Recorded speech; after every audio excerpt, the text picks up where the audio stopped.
That's not fair, Jimmy cried, slamming his large gray Nintendo DS shut. You cheat. I told you to never use your Blastoise. His level's too high. Preston smirked, though Jimmy's voice made him glance at the metallic picnic table across the playground, where Miss Henson sat reading some book. I really don't want her to take my game away again, he thought. He closed his smaller blue DS so that the Pokeball sticker showed on the front and tucked it in between his legs just in case she looked up. No one likes you, you Pokemon freak, Jimmy said. His limbs shook and his face turned red. For a minute, Preston thought Jimmy looked like a red version of the Hulk. Felt a smile coming on but forced it back. Any more attention would alert Miss Henson. Jimmy just stood over him, fists clenched, but finally just walked away. Preston sighed, tucking the game system in his pocket. Kids played shark in the sandbox and swung one another on swings. Preston sighed, staring at them, but then turned away. He had a lot of friends after all. Pokemon. So he brushed dirt off of his Pokemon shirt with Ash and Pikachu and sat under the tree nearest the forest on the outskirts of the playground. Acorns hid in the gold and orange leaf-littered ground, and as Preston sat, his back scraped against the tree's trunk. The boy cast another glance at his teacher before he took the DS out of his shorts pockets. He opened it and pressed the power button, but stopped when he caught something out of the corner of his eye. At first glance, it looked like a yellow speck, though the more Preston looked at it, the more it looked like a Hypno. Preston blinked, expecting for the image to be gone, but there it sat, swinging its pendulum, a gray stone with a hollowed center attached to a string, to and fro. Its cat-like ears perked up, and a long nose was nestled between two squinted eyes. Oh, Preston said, placing his DS on the ground and slowly getting up. The Hypno sat as it was, watching its pendulum go back and forth. Preston crept toward it, making sure that his foot rose high enough and fell gently as to not make a sound. Whenever the Pokemon glanced in Preston's direction, he darted behind a tree. They are real. I knew it. If only I had a Pokeball. The closer the boy got, the more he noticed some things about Hypno. The first was that the Pokemon's face looked rough and paper-like, almost as though it were made of, what was it Miss Henson helped us make our Halloween masks out of? Papier-mâché. And its eyes were more set back, as though Hypno wore a mask. His skin looked more like a yellow long-sleeved shirt and pants, but he wore no shoes. He kinda looks like a Hypno, Preston thought, but no more had he thought than he realized that everything looks different in a cartoon than reality. Like how Tom and Jerry looked goofier than a regular cat and mouse. Preston's foot fell on a twig. The piece of wood broke with a resounding snap. The Pokemon looked up at the boy, its pendulum coming to a halt. Preston froze. A breeze seemed to carry the sounds of the other children off, so it seemed that only the boy and the Pokemon remained. He expected the Hypno to run, but all it did was tilt its head to the side. Come, little children, come with me. Safe and happy you will be, the Pokemon sang, though its squeaky voice hardly higher than a whisper. Preston's eyes widened. You can talk? The boy said. You don't even move your mouth. I'm a psychic-type Pokemon, Hypno said. I don't need to speak to talk. With that, he raised a hand and poked his head. Oh, Preston said. Away from home, now let us run, Hypno sang once more, extending a hand. With Hypno, you'll have so much fun. Preston smiled, taking a step forward. Finally, he had a real, live Pokemon. He could live with Hypno and help train him. Maybe he could catch even more Pokemon with Hypno's help. Preston. Hypno's eyes widened within its deep eye holes. Miss Henson had her hands around her mouth, calling for the boy. Preston raised a hand and turned to follow the other kids back into the primary school. When he glanced back, Hypno was gone. Preston grabbed his DS and rushed back to class with his classmates, though his thoughts remained on the playground. When the class moved on with the day, taking turns doing activities like drawing or playing math games, Preston snuck over to the window and stared off into the woods. There was nothing but the swaying trees. Dumb Miss Henson, the boy thought. She scared Hypno away. The thought made his eyes water, but he forced them back. He wouldn't cry. Preston blinked a few times, though when he opened his eyes again and focused them, just at the edge of the trees he noticed Hypno standing with a slight stoop, swinging his pendulum back and forth. "You're such a fucking idiot." Preston heard his mother through his bedroom walls. He turned up the volume on his game, laying on his bed and holding the console above his head. "Why, 'cause I want to leave this place?" his dad said. Preston placed his DS aside and glanced over at the clock on his bedside table. The clock in the grip of a plastic Pikachu said 10:34 in glow-in-the-dark numbers.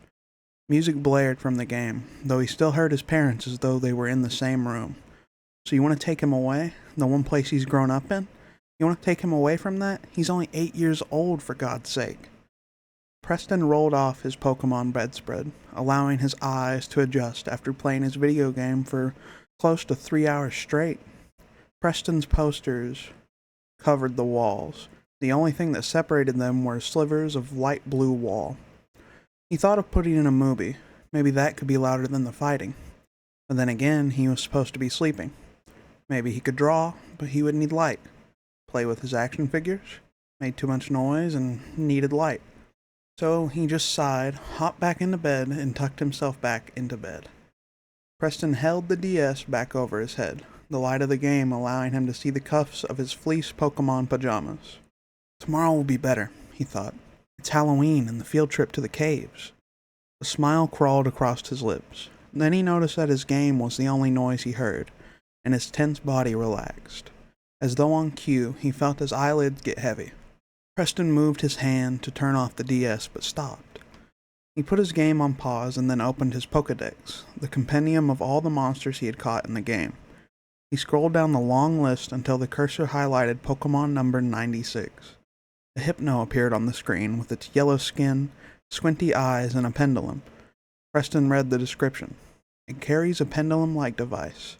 There was once an incident in which it took away a child it hypnotized. I wish you would take me away, Preston said. He turned off his game, placed it on his bedside table, and closed his eyes. All right, everyone, Mrs. Henson said. Be careful. These caves can be very dangerous, so stay behind me and watch where you walk. Preston took to the end of the line of children, looking around at the towering pines around him. The gold light of autumn shined through the leaves, and the smell of grass and dirt filled him. They walked around a large hole in the ground, which they found as they passed was a cave. The day shined in from an opening at the bottom, and children craned their necks to see the grained stone a yard away. The ground sloped downhill, and as they reached the bottom, the cave mouth stood ready to welcome them. Mrs. Henson entered with the others following her.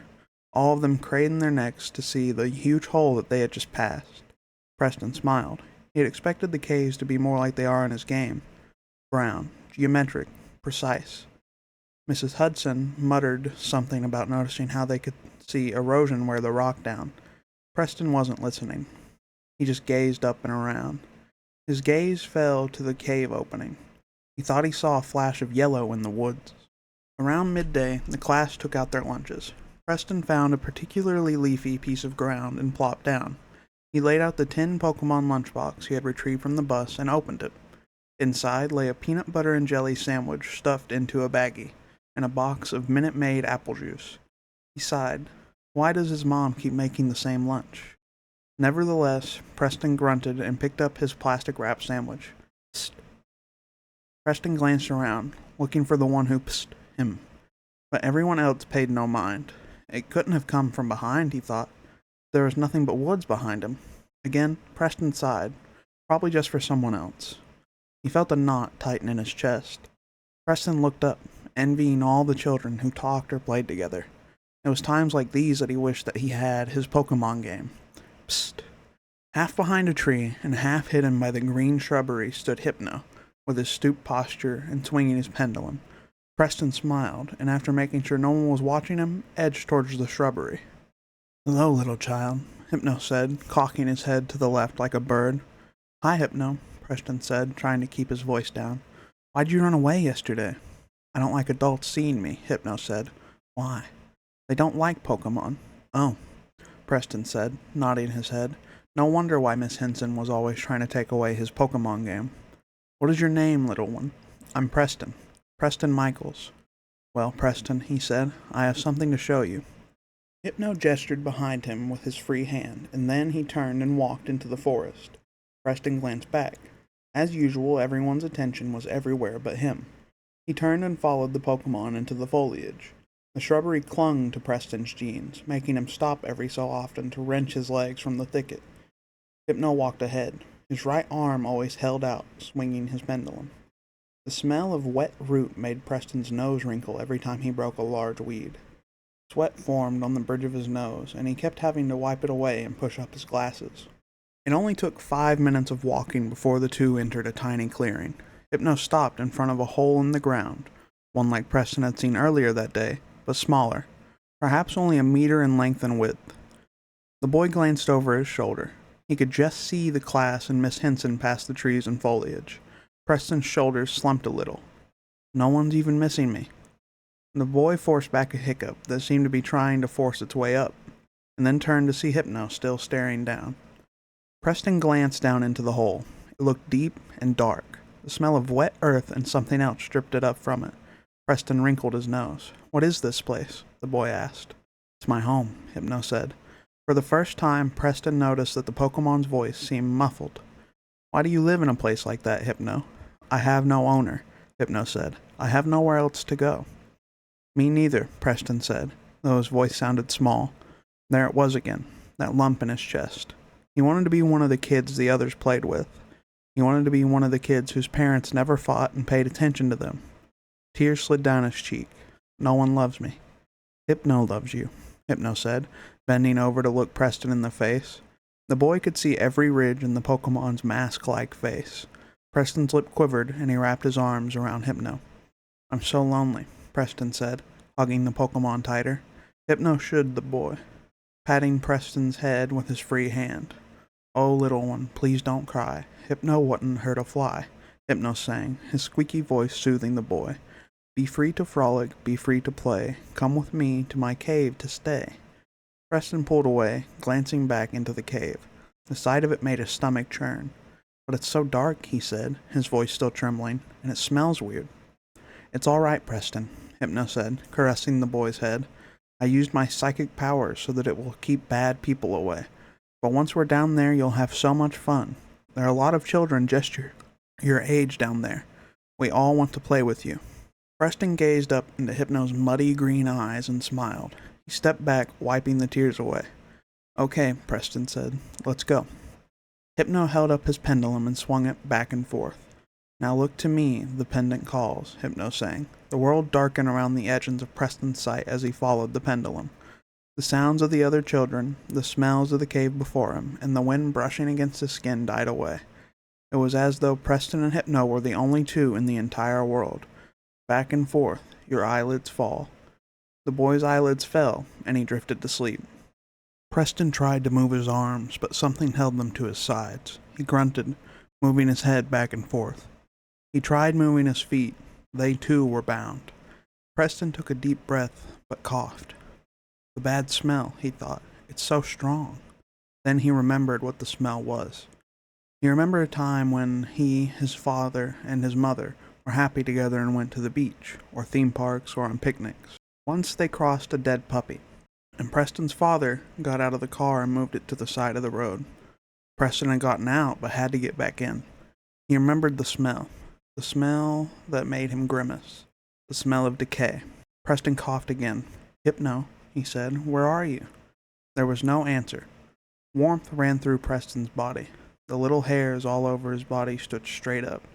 He knew he had to open his eyes, but with that smell and Hypno gone, what was he going to find? The boy shook and whimpered. He took a deep breath, forcing himself not to gag, and opened his eyes. Very little light lit the cave walls, where the ones the boy had seen earlier that day looked gray. These were black. Waters dripped from the rock, making a dip sound every time a drop fell. He tried moving again, though the ropes bit into his naked body. The hard ground made his back ache. Though the air felt warm, Preston still shivered. he screamed, but stopped when he saw the rest of the cave. Bones and clothing littered the ground.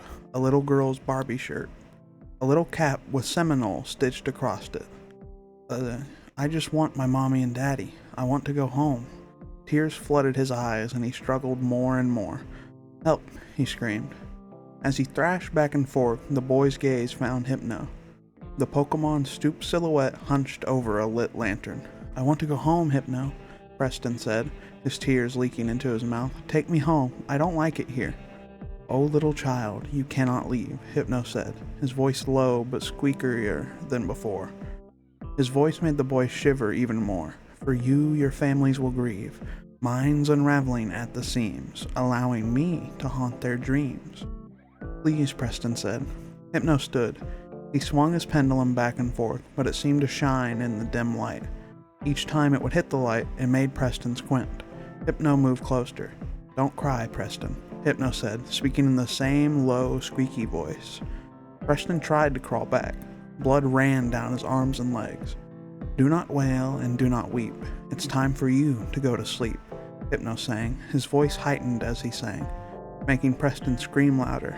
Hypno's eyes widened, though only a bit of them was visible through the eye slits. Little child, you were not clever. Now you'll stay with me forever.